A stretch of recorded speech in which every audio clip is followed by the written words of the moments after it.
Hello guys, welcome to my channel Chem Insider. So in today's class we are going to discuss more about general principles and process involved in isolation of metals. In that we are going to discuss about thermodynamic concept of extraction of metal. So in the previous class we discussed about using a specific metal in order to reduce the metal oxide. Okay, in order to reduce a metal from its metal oxide, we use specific reducing agents. In the previous classes we discussed about using a carbon atom or using certain carbon monoxide, and also if we can use a metal for reducing another metal oxide to its respective metal. So in order to do that, we need to know certain terms and certain concepts for choosing a best reducing agent for reducing a metal oxide to convert them into a metal. Okay, so that concept is nothing but the thermodynamic stability of the metal oxide formed by the reducing agent. Okay, so if you consider the Gibbs free energy value of delta G, which is given by delta G is equal to delta H minus T delta S. If you consider this thermodynamic equation of Gibbs free energy, that is delta G is equal to delta H minus T delta S, where delta G is the Gibbs free energy change. Gibbs free energy change.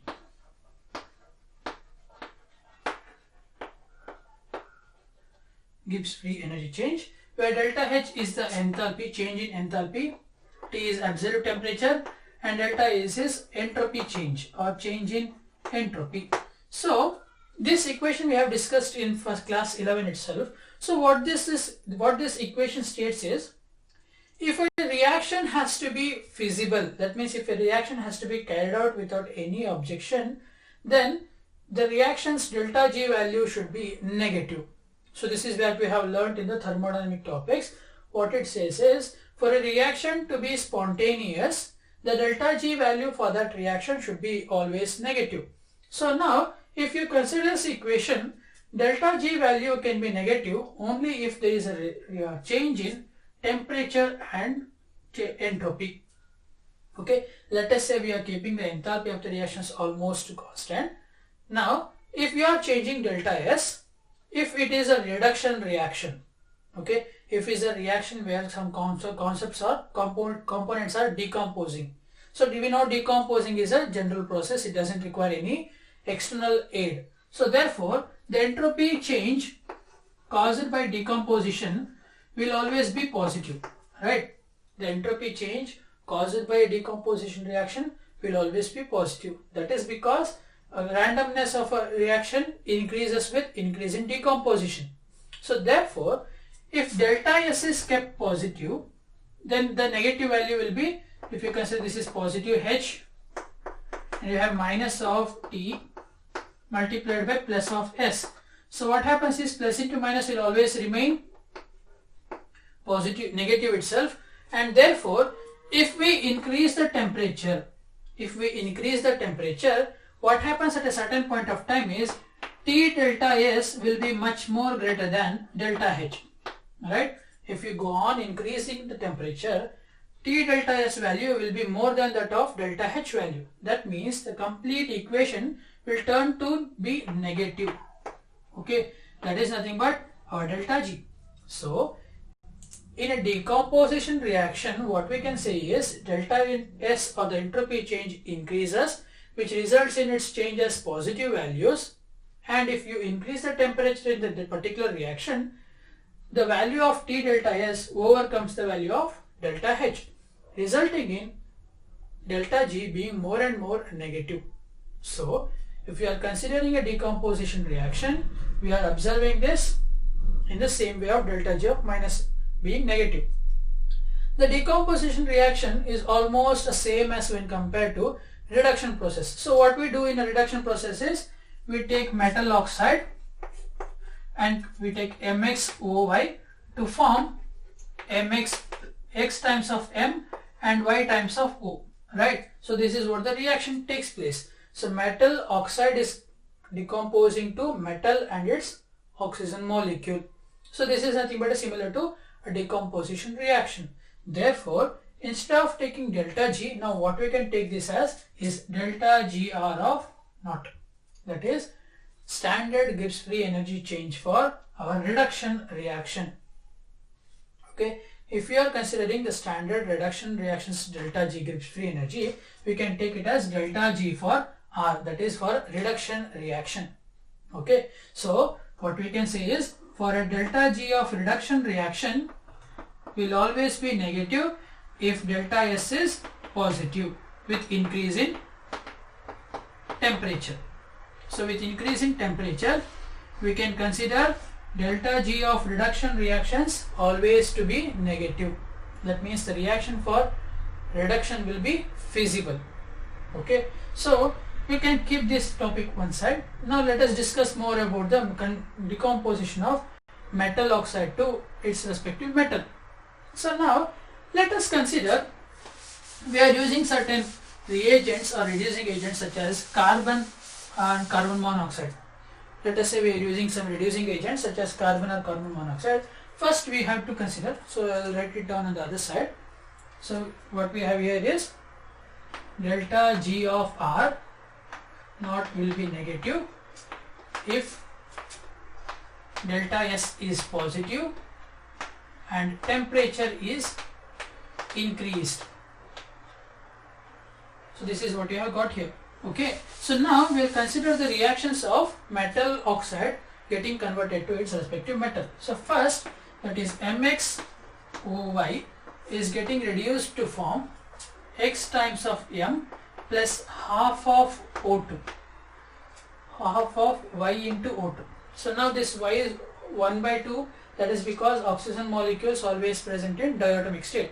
So metal oxide decomposes to give X moles of metal and 1 by 2 times of Y moles of oxygen molecule. Okay, so let us take this as equation 1 or the reaction 1. Now let us consider we are using a reducing agent carbon.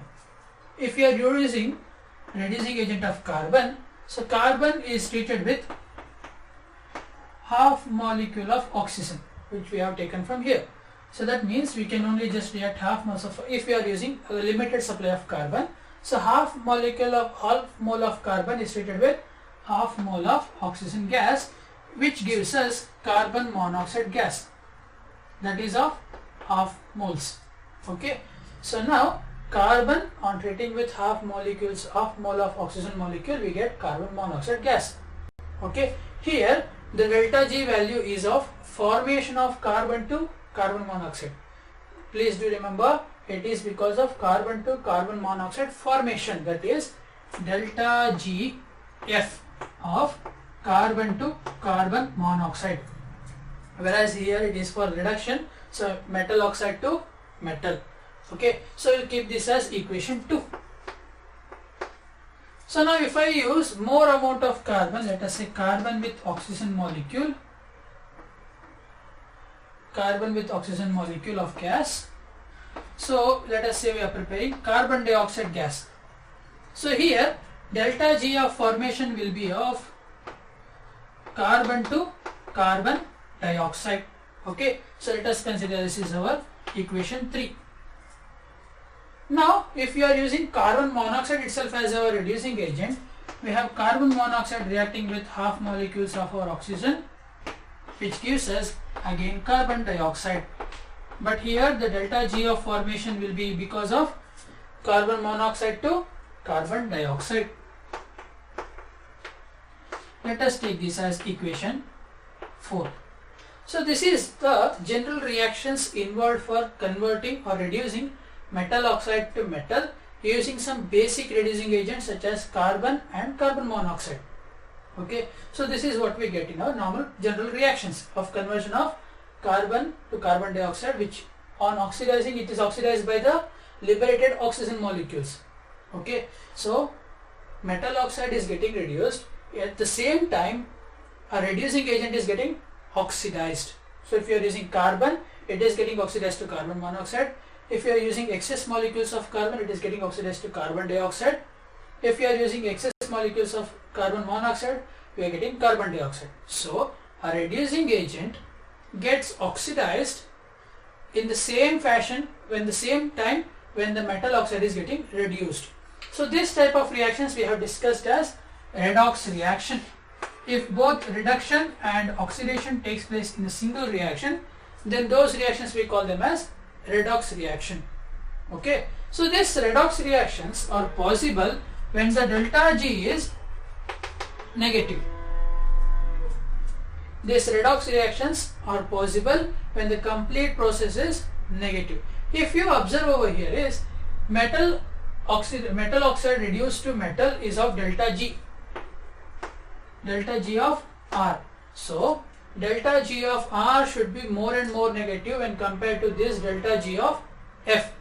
Okay, so this is possible only when our reducing agent can release such amount of reduction process where the Gibbs free energy of metal with oxygen exceeds the Gibbs free energy of formation. Okay, so how we can say this is, if we have some value of this, let us say minus 45 for reduction of metal oxide to metal. Okay, minus 45 kilojoules per mole. So this is the Gibbs free energy of reduction formation for delta G of metal oxide to metal. And if we have delta G of formation of carbon to carbon monoxide as let us say plus 30, because formation of a metal to metal oxide is always a non-spontaneous reaction. We have to give a certain external aid for that reactions. So if the reducing agent we are using gives away a strong delta G minus value for the reduction of metal oxide to metal, then those reducing agent used will be giving our feasible reaction. If the delta G of formation of carbon to carbon monoxide uses an energy of let us say plus 60, on combining these two, that is minus 45 plus 60, we get plus 15 kilojoules per mole of energy used up by the reaction for reduction of metal oxide to metal. So what we are considering here is, if the metal oxide to metal conversion takes energy of minus 45 kilojoules per mole, and we have conversion of carbon to carbon monoxide consuming an energy of plus 30, then if you add up minus 45 and plus 30, we will be having a delta G of resultant delta G as minus negative value itself. So then that type of reaction is possible. If the carbon to carbon monoxide conversion consumes plus 60 kilojoules of energy, what we can say is that amount on combining with the reduction of metal oxide is of delta G being a positive value. So that reaction will not be feasible or will not be possible for taking place. So what we have to do is, we need to choose a reducing agent which releases more amount of delta GR as its negative value. Okay, so if you consider these values, we can use just any of those reagents for in such a manner. So using this delta G minus to the negative value, in order to know specific reducing agent of metal to reduce another metal from its metal oxide, a scientist called H.J.T. Ellingham deduced a plot of Gibbs free energy for formation versus temperature. So by increasing the temperature, we observed some changes in plots of conversion from metal to metal oxide, formation of metal to metal oxide. So then he plotted a graph of delta G of formation of metal to metal oxide versus temperature, and that diagram is called as Ellingham diagram. Okay, so all these stuffs which we have studied is clearly leading us to a Ellingham diagram, where we can use a specific metal for reducing a specific metal oxide from to its particular metal. Okay, now we need to know about the Ellingham diagram. So as I said earlier, Ellingham diagram is an arrangement or a plot of delta G of formation of curves against a temperature. So we are taking a temperature on the x-axis, either in Kelvin or degree Celsius, it doesn't matter. We are taking temperature on the x-axis, and on the y-axis we have delta G values from the negative term to 0. Okay, so this is for graph delta G of formation of metal to metal oxide. That is, we are converting a metal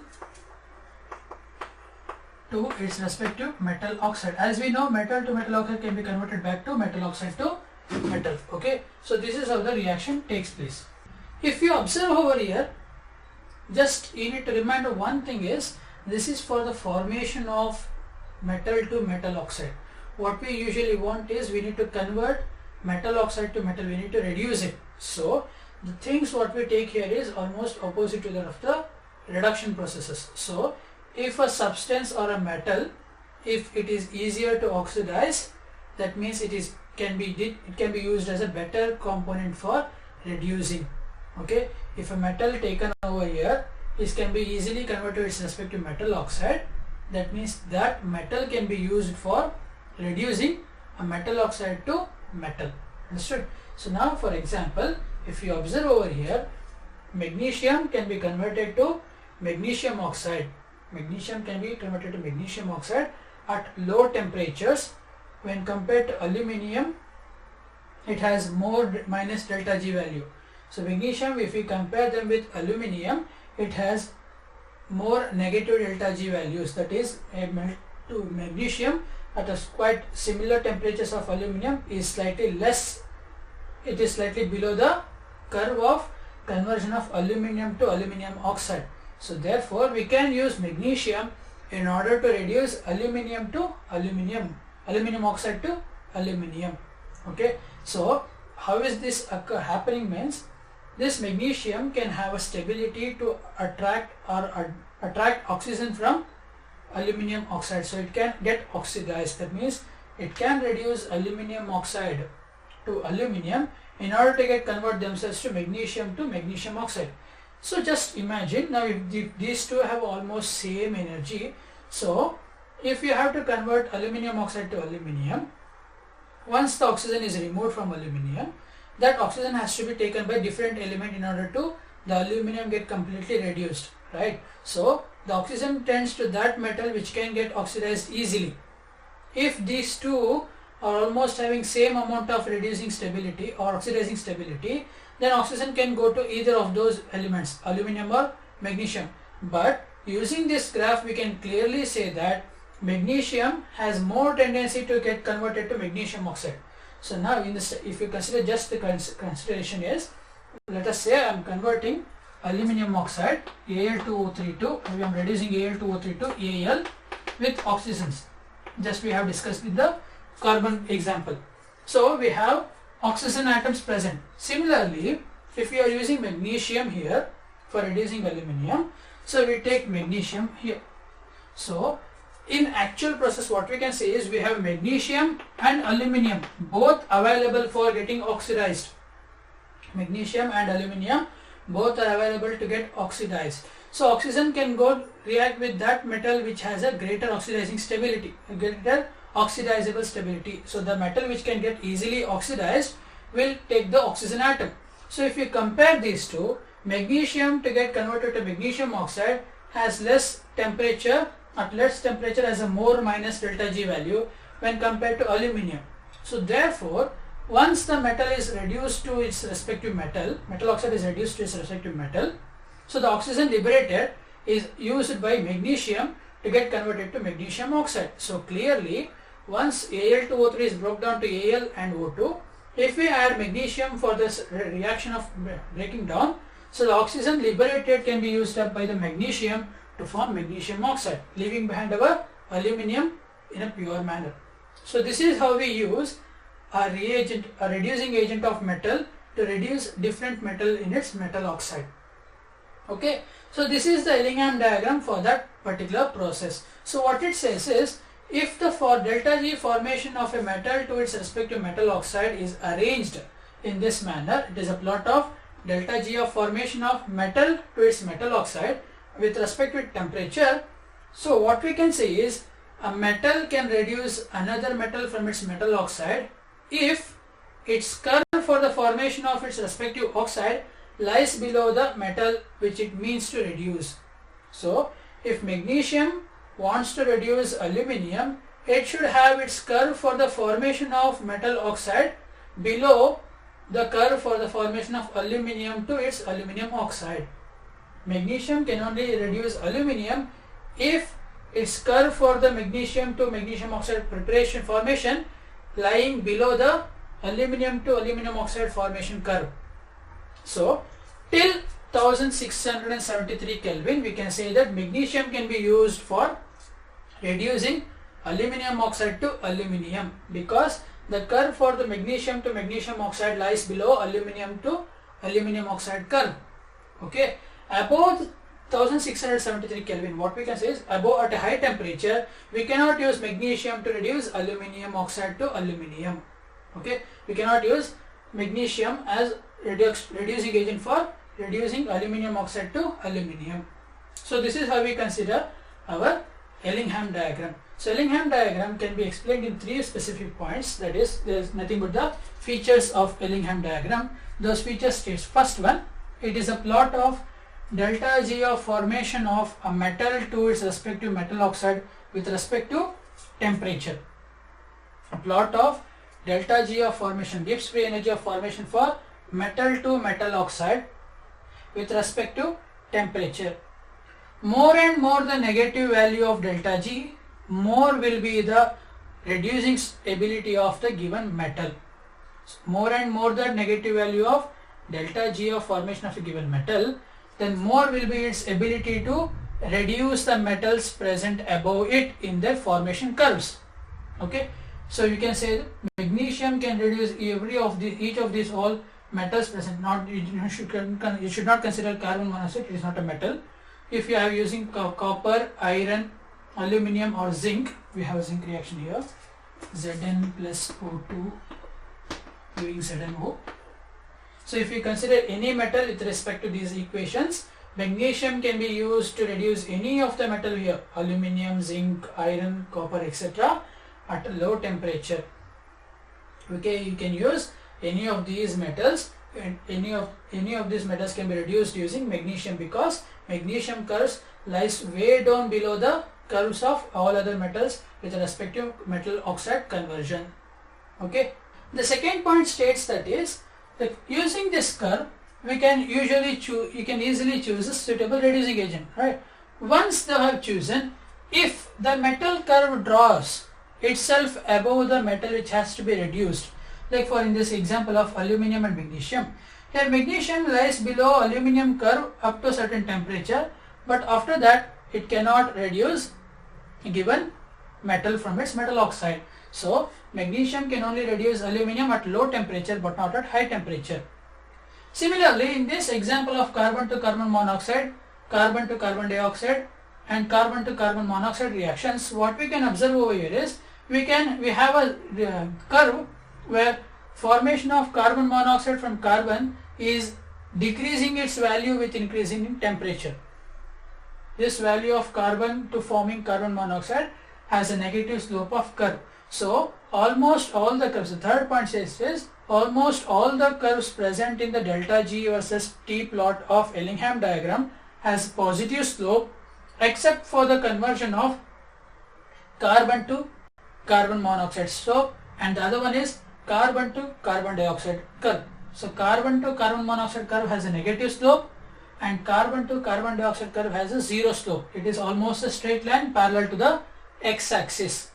Okay, so the third point, what it states is throughout the Ellingham diagram what we can observe is all the curves have a positive slope except for the two. One, carbon to carbon monoxide curve has a negative slope and carbon to carbon dioxide curve has a zero slope. It does not have any slope. It is parallel to our x-axis. So these are the important salient features of Ellingham diagram. So next we are going to discuss about the applications of Ellingham diagram in our next class.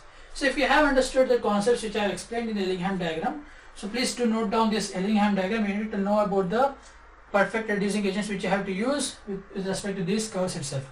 So if you understand this video of explanation, please do subscribe to my channel. Share this channel among your friends so that they get used of these videos, and thank you for watching the video.